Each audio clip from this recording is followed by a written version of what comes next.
जय श्री राम।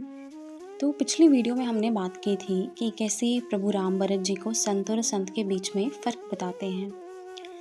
आज पार्ट 2 है। आगे हम बताएंगे कि भगवान और किस तरह से संत और संत के बीच में फ़र्क उन्हें समझाते हैं। तो पिछली वीडियो में मैंने जैसे आपको बताया कि भगवान कहते हैं संत और संत में ये फ़र्क है जैसे एक चंदन और कुल्हाड़ी में होता है। आगे भगवान कहते हैं, मैं आपको नटशल में समझाती हूँ। लास्ट में मैं आपको चौपाई के साथ अर्थ भी डाल दूंगी, आप उसे खुद भी पढ़ सकते हैं। भगवान ने कहा था कि कुल्हाड़ी चंदन को काटती है, पर चंदन उसे अपना एक अच्छा गुण देता है, उसे अपनी खुशबू देता है। यही फ़र्क होता है। इसलिए चंदन जो है वो भगवान को सिर पर चढ़ाया जाता है और सबको बहुत ज़्यादा प्यारा लगता है। पर कुल्हाड़ी को क्या दंड मिलता है कि उसको आग में जलाया जाता है।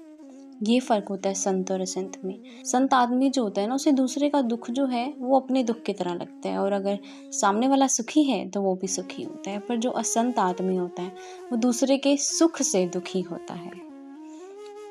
संत आदमी जो होता है ना, वो दिल का बहुत ज़्यादा कोमल होता है, बहुत ज़्यादा कोमल।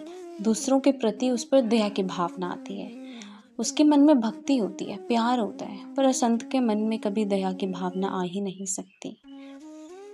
संत आदमी को कभी किसी चीज़ की इच्छा नहीं होती है। वो कभी ये इच्छा नहीं रखता कि मुझे सब दें। वो हमेशा दूसरों को देने योग्य होता है।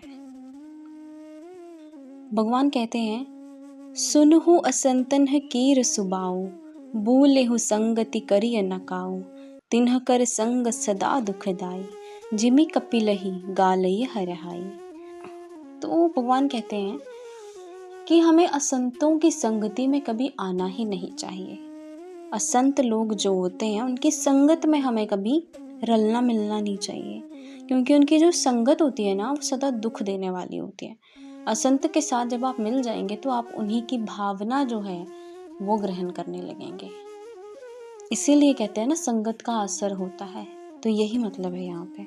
जैसे हरहाई यानी जो बुरी जाति की गाय होती है, वो एक सीधी सादी गाय जो है उसको अपनी संग से नष्ट कर देती है। वैसे ही जब आप असंत की संगत में रलते मिलते हैं तो उसकी संगत भी आपको नष्ट कर देगी, आपका विनाश कर देगी।